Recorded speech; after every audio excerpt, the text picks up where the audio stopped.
Boa tarde, ouvintes, Atividade FM.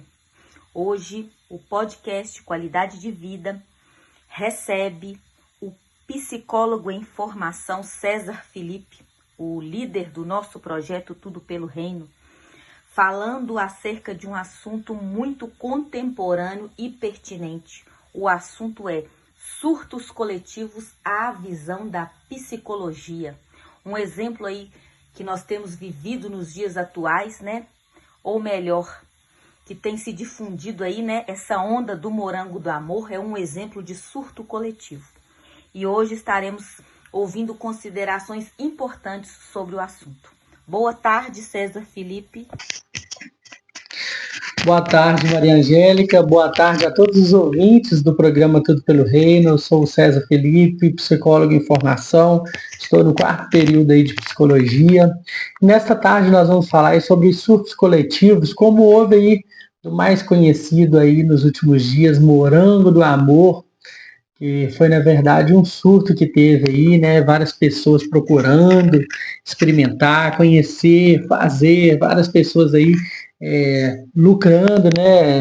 Virou aí um empreendedorismo muito grande devido à lei da demanda e da oferta que nós podemos ver aí nos últimos dias, mas a partir do ponto de vista psicanalístico, né? A partir do ponto de vista da psicologia, eu gostaria de falar um pouco a respeito dessa questão desses surtos coletivos aí. Em sua obra, né, Psicologia das Massas e a Análise do Ego, de 1921, Freud investiga aí como o comportamento individual ele se transforma quando o sujeito está inserido em um grupo. Ou seja, quando ele está perdendo a sua autonomia crítica e, ao mesmo tempo, sendo levado por impulsos coletivos. Ou seja, essa é uma base importante para entendermos hoje o que tem acontecido aí, como pode-se dizer, um modo grosso de falar, o efeito manada, né? Alguém fala, alguém determina e todo mundo vai atrás e faz. Quando aí muitas pessoas passam a agir de forma semelhante, sem refletir individualmente nas consequências e apenas seguindo o grupo. E aí, na visão psicanalítica sobre surtos coletivos como esse do morango do amor, a gente pode entender aí a busca do inconsciente de pertencimento.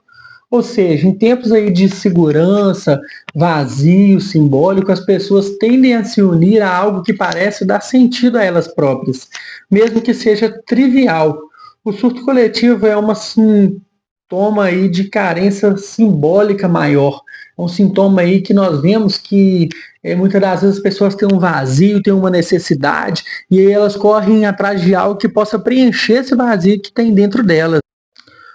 Outro ponto importante aí, nós podemos observar a necessidade de repetição e identificação, ou seja, o ato de repetir um comportamento popular pode funcionar como uma defesa psíquica, ou seja, uma maneira inconsciente do sujeito de lidar com as ansiedades internas. E muitas das vezes nós podemos entender o seguinte: se todos fazem, eu também faço. Então, assim, aquele clichê, né, que as pessoas vão, não, se todo mundo está experimentando, se todo mundo está fazendo, morango do amor, eu quero fazer, eu quero experimentar. Não estamos julgando, viu, pessoas, né? Vocês aí ouvintes, vocês queridos que estão do outro lado, nós estamos aqui apenas trazendo uma visão psicanalística, né, do ponto de vista mental, psicológico, psicanalística a respeito desse tema. E muitas das vezes as pessoas aí que vão atrás desses métodos para satisfazer, né, um vazio que tem dentro de si, satisfazer as suas vontades, seus desejos, isso reduz aí o medo de errar ou de ser excluído pelo coletivo. Um outro ponto que nós podemos ver aqui também é a respeito da alineação do desejo, ou seja, o desejo individual se perde em prol de um desejo coletivo, fabricado, desejo do outro. Então, ou seja, alguém experimentou, ou às vezes um digital influencer foi lá e fez determinado corte de cabelo, experimentou determinado alimento, ou às vezes fez aquela determinada dancinha, aí todo mundo tem que ir atrás e repetir, né? A lei da repetição. As pessoas não desejam em si, muitas das vezes nós podemos observar, o morango, mas assim aquilo que ele representa no imaginário para aquela pessoa.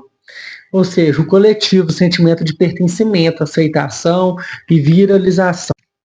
Temos aí também a economia libidinal deslocada, ou seja, ao invés da pessoa investir em libido, em objetos ou relações significativas, o sujeito ele desloca essa energia para objetos simbólicos efêmeros. Ou seja, o exemplo aí do doce em alta, né? E muitas das vezes o que está por trás desse doce não é a necessidade de estar comendo um açúcar, a necessidade de estar experimentando um doce determinado, mas isso aí do ponto de vista psíquico pode ser visto como um vazio projetado no consumo ou na tendência. E aí nós vemos então, não é apenas um doce viral, mas nós podemos ver aí a manifestação de um desejo inconsciente de pertencimento, ou seja, identidade e preenchimento de um vazio simbólico. O surto coletivo revela o quanto o sujeito moderno está vulnerável aí à influência do desejo do outro, o que o próximo está fazendo, o que o próximo está experimentando, o lugar que ele está indo, que ele está frequentando, trocando aí o seu próprio desejo por aquilo que o grupo deseja. No fundo, não é sobre então, no fundo, o morango, é sobre então ficar de fora do que o coletivo está fazendo, que todos estão ali experimentando e do que o grupo está representando. Então, que nós possamos não ser vistos aí apenas como objetos, né, de reprise, de repetição do que o grupo, que o coletivo está influenciando, não apenas ser somente influenciado pelo meio, porque o problema não é ser influenciado pelo meio, pelo coletivo, pelo grupo, mas também ter opinião própria, ter sentimento próprio e ter aí visão de mundo própria. É isso aí, uma ótima tarde a todos e até a próxima. Que Deus abençoe.